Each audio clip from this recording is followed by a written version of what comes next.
Jornada numa clássica, a Rampa da Pena. Os seus tempos áureos estão já distantes, hoje o parque de concorrentes apresenta um aspecto quase desolador, de tal modo que a atração maior era a bonita decoração de um Renault 5 e o mecânico que dele cuidava, José Veiga, ali do lado esquerdo, trabalha na equipa oficial da Mazda de Rallys, está em Portugal de férias.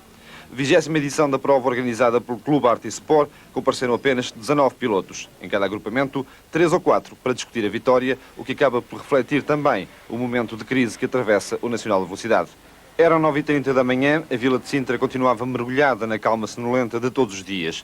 Os pilotos começavam a chegar, Jorge Petis em conversa com Ney Amorim, um dos candidatos ao título do agrupamento de produção. O outro era Adriano Barbosa, que estava otimista, apesar de reconhecer que a prova não era a ideal. A rampa não é uma rampa com o traçado ideal para o Ford, é uma rampa muito lenta,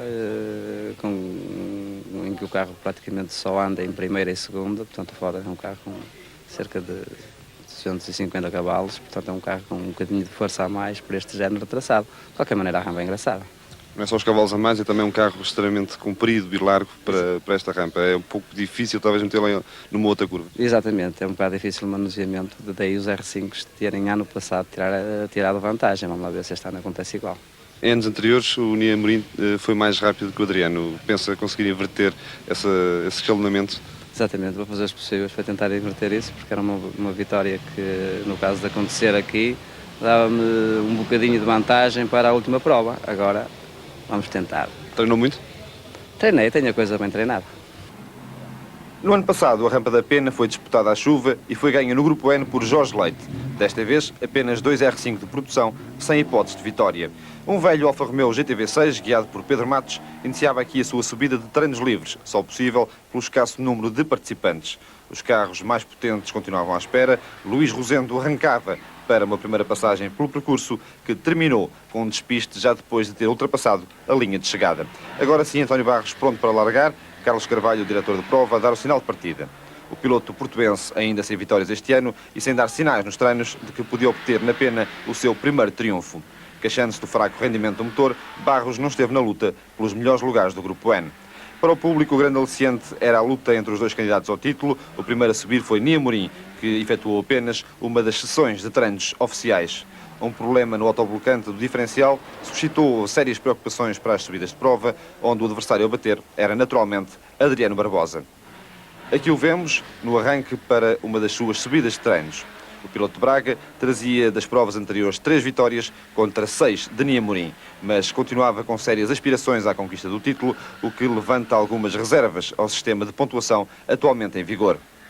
Muito empenhado nesta prova, Adriano Barbosa fez nos treinos o segundo melhor tempo do Grupo N, sendo batido unicamente por Fernando Pérez.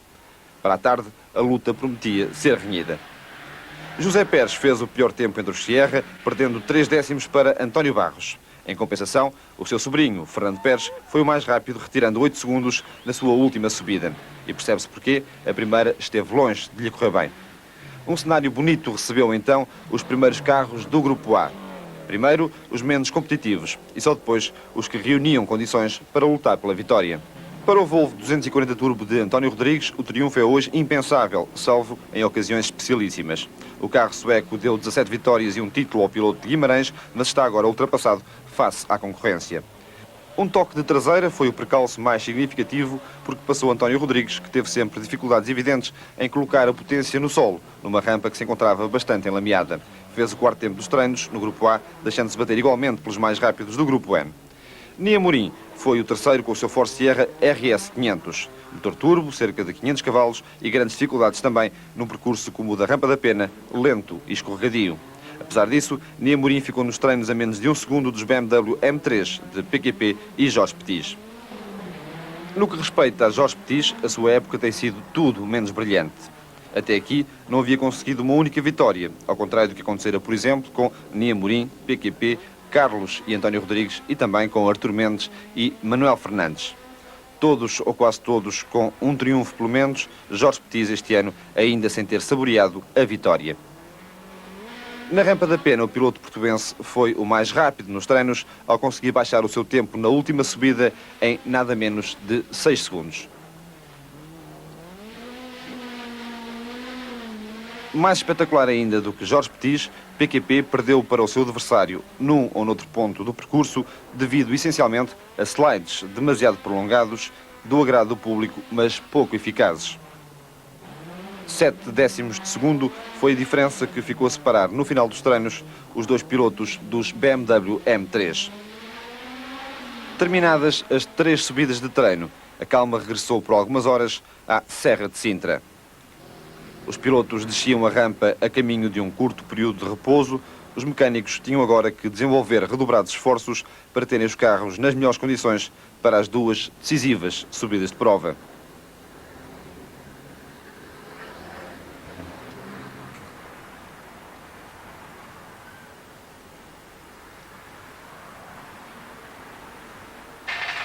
Na assistência da Diabolique Motorsport, o Sierra Grupo N de Fernando Pérez e o Sierra Grupo A de Nia Morim, este equipado com uma suspensão de ralis mais eficaz na rampa da Pena.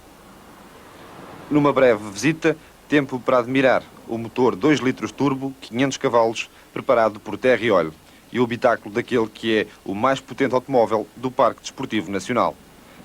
Um carro que podia permitir a Nia Morim bons resultados além fronteiras.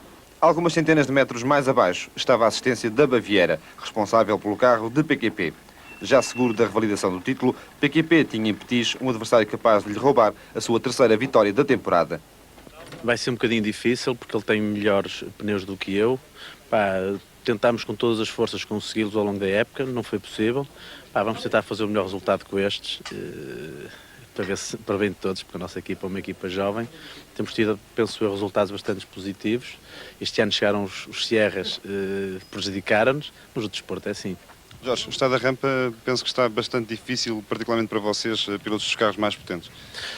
Eu penso que a rampa não tem, e eu e todos com certeza, a rampa não tem condições nenhumas. O traçado a nível desportivo é interessante, mas não é nada de especial. Há muitas melhores rampas aí por este país fora que deviam ser aproveitadas e com melhores condições. Rampa da Pena, alvo de críticas. Quanto ao Sierra Grupo N de Nia Morim, ele era alvo de muitas atenções depois dos problemas mecânicos ocorridos durante os treinos. Solucionado o problema do diferencial, foi tempo de retemperar forças. Para mais tarde, ficaram então as operações rotineiras que antecediam o regresso à estrada. 2h30 da tarde, a prova estava prestes a começar. No sopé da rampa, os últimos preparativos e também as últimas trocas de impressões. Nestas alturas, há sempre quem procure saber algo mais sobre as melhores trajetórias a adotar, os pontos de travagem, as passagens de caixa, etc, etc. Os mesmos 19 à partida, destaque agora para os mais esquecidos. José Ferreira, no AX Sport de Grupo N, arranca a caminho do 17º lugar. Hermínio Alves, espetacular no seu Renault 5 GT Turbo de Grupo N, foi o 12º da geral e o segundo melhor entre os R5 de produção, superado apenas por Luís Rosendo. Outro Citroën AX, este de Grupo A e guiado por Jorge Carpinteiro. No alto da rampa, esperava-o a 14ª posição da geral. Um furo mais abaixo, carro idêntico, tripulado por João Carvalho. Uma ou outra imprecisão fizeram-no perder 3 décimos de segundo para Jorge Carpinteiro. A procissão prosseguia a bom ritmo. Nos ganchos, o espetáculo era delicioso. Muito rapidamente assistimos à passagem do Opel Manta de Vítor Cardoso e dos Renault 5 GT Turbo de Luís Pereira e Eduardo Lobo. Para o fim, fica Vítor Pedrosa, o mais rápido entre os pilotos que dispunham de carros de pequena cilindrada. Mas a expectativa maior recaía na luta pelos primeiros lugares dos dois agrupamentos. Fernando Pérez, o melhor do Grupo N nos treinos, não foi além do 3º lugar devido essencialmente a 2 erros na passagem de caixa. Ficou a escassos 4 décimos do Volvo de António Rodrigues, que voltou a não conseguir fugir ao 6º posto da geral. Mais uma vez, o piloto de Guimarães fez pior tempo que os dois mais rápidos do Grupo N. Numa luta sem tréguas, perdeu Adriano Barbosa por escassos 4 décimos de segundo. Nia Morim pôde assim averbar a sua 7ª vitória da temporada, o que não impede que a decisão do título tenha ficado adiada para a última prova do campeonato no Autódromo de Estoril. No cimo da rampa, os dois candidatos sublinhavam o atual equilíbrio de forças.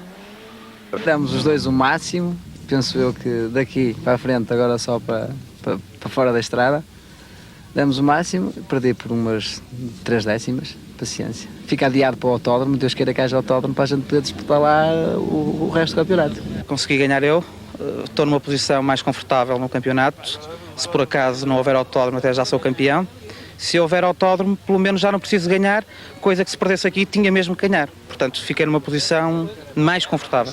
Muitas dificuldades ao longo das subidas, para além do, enfim, do estado ilameado, um pouco ilameado do piso?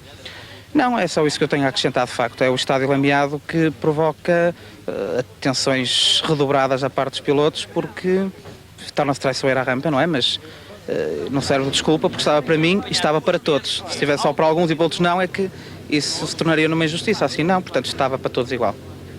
Uma coisa é já certa, a última prova do campeonato vai mesmo disputar-se no Autódromo a 13 de novembro. Consumada a vitória no Grupo N, Nia Morim levou o Sierra de Grupo A ao terceiro lugar da geral, quedando-se apenas a 0,3 do BMW de Jorge Petis. Este, por sua vez, viu fugir-lhe a vitória por escassos 0,4 para a PQP. Foi de facto uma vitória arrancada a ferros, o Jorge Petis andou muitíssimo bem e eu penso que fui feliz, percebe? Se não tenho realmente sido muito feliz, não tinha ganho. Com 4 ou 5 carros competitivos, ainda vale a pena fazer o Campeonato Nacional de Velocidade?